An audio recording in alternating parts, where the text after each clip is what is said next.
Gold trusted gold buyers మీరు తాకట్టు పెట్టిన బంగారాన్ని విడిపించి ఈ రోజు ఉన్న మార్కెట్ ధరకు కొనబడును.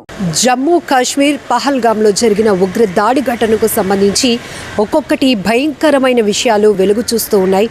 నెల్లూరు జిల్లా కావలికి చెందిన మధుసూదన్ రావు మృతి మరింత విషాదకరమని చెప్పొచ్చు.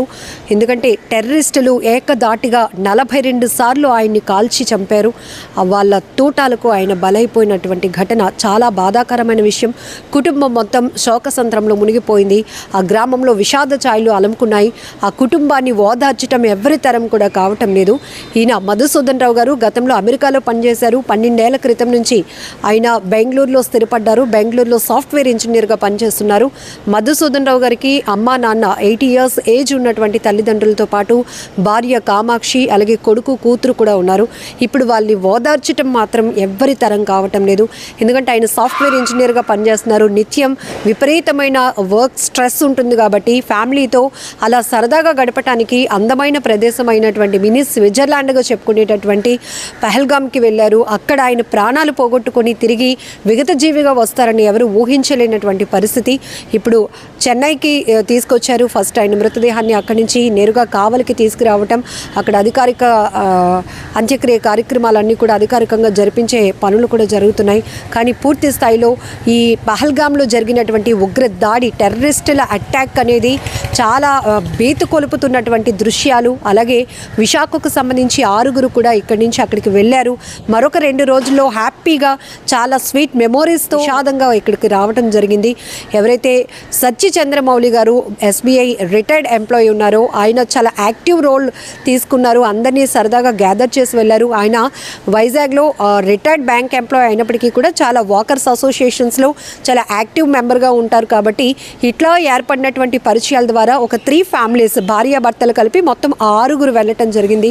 అందులో ఆయన ప్రతిదీ లీడ్ చేశారు. చాలా హ్యాపీగా మా జర్నీ కంటిన్యూ అయింది.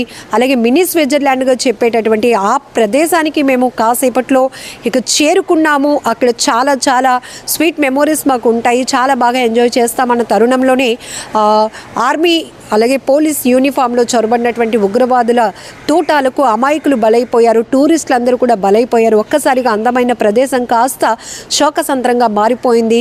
హాహాకారాలతో అక్కడ భయంకరమైన పరిస్థితులు కనిపించాయంటూ చంద్రమౌళి గారితో పాటు విశాఖ నుంచి వెళ్ళిన 6 శశిధర్ ఫ్యామిలీ కూడా ఐ డ్రీమ్తో మాట్లాడుతూ వాళ్ళు చెప్పినటువంటి ప్రతి ఒక్క విషయం ఒళ్ళు గగురుపాటుకు గురి చేస్తుంది. భయానకమైన దృశ్యాలు మేము చూసాం. ఇప్పటి వరకు యాక్షన్ సినిమాల్లో చూసేటటువంటి తుపాకుల పేలుళ్ళు ఏవైతే ఉంటాయో అవి టెర్రరిస్టులను అతి దగ్గరగా మాకు చూసినప్పటికీ గుండెలు జారిపోయాయి. ఇక మా ప్రాణాలపైన ఆశలు మేము వదులుకున్నాం. కానీ వాళ్ళు మహిళల్ని పిల్లల్ని విడిచిపెట్టి మీరు వెళ్ళి మీ మోదీ గవర్నమెంట్కి మోదీతో చెప్పండి మేమే కాల్చి చంపేశామని చెప్పి మీ మగవాళ్ళని చంపేశాము అని మీరు చెప్పండి అని కూడా వాళ్ళు చెప్పిన మాటలు కొంతమంది మహిళలు అంటే ఏదైతే దాడి ఘటన జరిగిన తర్వాత ఇమీడియట్గా అక్కడికి ఆర్మీ దళాలు చేరుకున్నాయి. వాళ్ళని రెస్క్యూ చేసి దగ్గరలో ఉన్నటువంటి హాస్పిటల్కి తరలించినప్పుడు అక్కడ ఎవరైతే బాధితులు టూరిస్టులుగా వెళ్ళినటువంటి వాళ్ళు టెర్రరిస్టుల చేతిలో దాడికి బలైపోయి బాధితులుగా మిగిలిన మరికొందరు కొన్ని విషయాలు చర్చించుకున్నప్పుడు ఒక్కొక్కరు మాటలు ఇప్పటికీ ఆ చెవుల్లో పడ్డ మాటలు మర్చిపోలేకపోతున్నాం. ఇప్పటికీ కూడా ఆ ప్యానిక్ సిచ్యువేషన్ నుంచి మేము బయటపడలేకపోతున్నాం. మా కాళ్ళు చేతులు వణికిపోతున్నాం అంటూ శశిధర్ వాళ్ళ భార్య కానీ శశిధర్ గారు కానీ చెప్తున్న మాటలు వింటేనే ఇంకా ప్రతి ఒక్కరు కూడా అసలు పర్యాటక ప్రదేశాలకు వెళ్ళాలంటేనే ఇంత వణుకు పుట్టించేటటువంటి సిచ్యువేషన్ని ఈ దాడి ఘటన ద్వారా ఒక్కసారి మనం చూసుకోవచ్చు. చాలామంది తండ్రులను కోల్పోయిన వాళ్ళైతే చిన్నపిల్లలు వైజాగ్ నుంచి పహల్గామ్ టూర్కి వెళ్ళినటువంటి 6 ఎవరైతే శశిధర్ గారి ఫ్యామిలీ చెప్తున్న మాటలు వింటుంటేనే ప్రత్యక్షంగా వాళ్ళు చూసినటువంటి ఆ భయానకమైన దృశ్యాల గురించి వివరిస్తూ ఉంటేనే వాళ్ళు కళ్ళంటూ ఇప్పటికీ కూడా కంటతడి ఆరలేదు. వినే వాళ్ళకి కూడా చాలా భయం వేస్తోంది. ఎవరైతే ప్రాణాలు కోల్పోయినటువంటి సత్య చంద్రమౌళి గారు వాళ్ళ భార్య నాగమణి గారిని ఓదార్చడం అయితే మా తరం కాలేదు. ఆయన తిరిగి వస్తారు అని కొన్ని గంటల పాటు ఆమెకు నచ్చజెప్పే ప్రయత్నం చేశాం. కానీ ఆయన పూర్తిగా ప్రాణాలు పోగొట్టుకొని ఉంటారు అని మేమెవ్వరమీ ఊహించలేదు. టెర్రరిస్టులు అంత ఉగ్ర మోకల దాడిలో అమాయకుల్ని పొట్టను పెట్టుకున్నారు. అసలు కాశ్మీర్ అంటేనే పర్యాటకుల పైన ఆధారపడినటువంటి ప్రాంతం. అతి సుందరమైన ప్రదేశాలలో టాప్ ప్లేస్లో ఉన్నటువంటి ప్లేస్ అది. కానీ ఇలా ఎంతో ఎంతో సరదాగా ఆహ్లాదంగా కుటుంబాలతో గడపడానికి వెళ్ళిన వాళ్ళు, హనీమూన్ కోసం కొత్తగా పెళ్ళైనటువంటి జంటలు, ఇంకా 7 రోజులు మాత్రమే అయినటువంటి భారత నేవీ ఆఫీసర్ ఎవరైతే వినయ్ నార్మల్ గారు, వీళ్ళందరూ కూడా ప్రాణాలు పోగొట్టుకోవటం, ఆ భార్య దిక్కుతోచని స్థితిలో ఏడవటం, ఇవన్నీ దృశ్యాలు ఇంకా మా కళ్ళ ముందే కదలాడుతూ ఉన్నాయి. ఇంకా మేము అప్పుడే తేరుకుంటాము అని కూడా మేము అనుకోవటం లేదు. ఇప్పటికే మా ఆరోగ్య పరిస్థితి కూడా చాలా క్షీణించినటువంటి సిచ్యువేషన్ ఉంది అని కూడా వాళ్ళు చెప్తున్నటువంటి మాటలు ప్రతి ఒక్కరిని కదిలిస్తున్నాయి. ప్రపంచ దేశాలు కూడా ఈ దాడిని తీవ్రంగా ఖండిస్తున్నాయి. అలాగే ఇప్పటికే ప్రధాని మోదీ గారు స్టేట్మెంట్ కూడా చూస్తున్నాం. ఎక్స్లో చాలామంది వాళ్ళ అభిప్రాయాలు వ్యక్తం చేస్తున్నారు. మరికొంతమంది నెటిజన్లు అయితే చాలా సీరియస్గా ఫైర్ అవుతున్నారు. వాళ్ళని పట్టుకున్నా కూడా ఊరికే శిక్షించొద్దు, వాళ్ళకి నరకం అంటే ఎలా ఉంటుందో, అమాయకుల్ని పొట్టన పెట్టుకున్న వాళ్ళకి ఆ నరకాన్ని చూపించాలి, అలాంటి శిక్ష విధిస్తేనే ఈ దాడికి ప్రతీకార చర్యగా ఉంటుందని ఒక్కొక్కరు ఒక్కొక్క రకమైన అభిప్రాయాన్ని వ్యక్తం చేస్తూ ఉన్నారు. ఇక్కడ కేవలం భారతీయుల్ని టార్గెట్ చేసి ఇక్కడ జరిగినటువంటి దాడిలో మతానికి సంబంధించి కాదు, అందులో ఒక ముస్లిం వ్యక్తి కూడా ఏదైతే ఈ ప్రాంతానికి వెళ్ళటానికి కాలినడకన వెళ్లాల్సి ఉంటుంది, లేదు అంటే కొంతమంది నడవలేని పరిస్థితిలో ఉన్న వాళ్ళు గుర్రాల పైన కూడా వాళ్ళని కూర్చోబెట్టి తీసుకెళ్తూ ఉంటారు.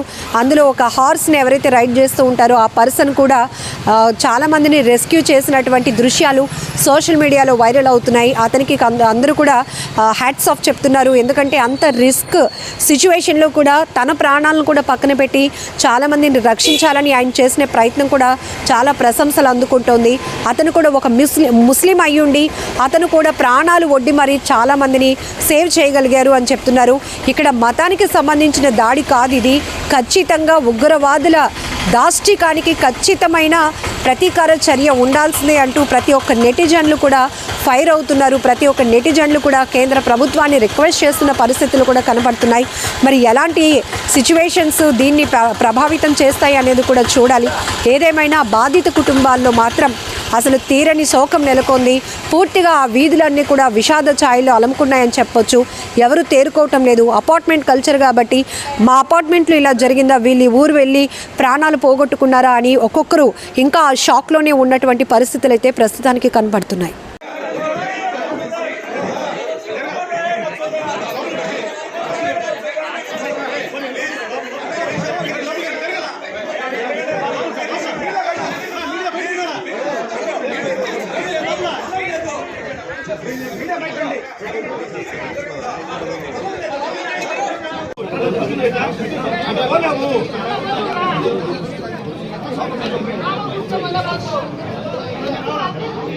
Vamos,